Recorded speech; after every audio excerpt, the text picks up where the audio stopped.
I think the jury is still out as to what, if any, impact vaccination has on long COVID. As you would imagine, you know, it's an area that people are intensely interested in because just the sheer number of people that have long COVID, but also just because we're trying to get everybody vaccinated. So we really need to understand this because we want to obviously make the best recommendation we can going forward.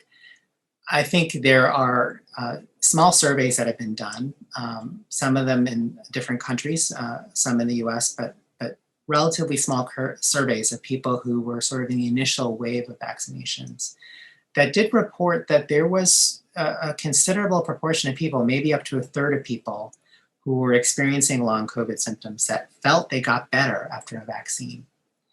And there was also a few, studies that showed that there was a not insignificant number of people that felt like they got worse. So it is kind of not clear, but I would say that it's more likely than not that it either has no effect or maybe improves symptoms. I think the data, that potentially worsens symptoms is not as strong, and that's probably not as common an outcome. So I think we're still very much as a medical community trying to really promote people getting vaccinated, whether or not they've had COVID in the past, because I think the likelihood that it's going to worsen COVID or long COVID symptoms is probably very, very small.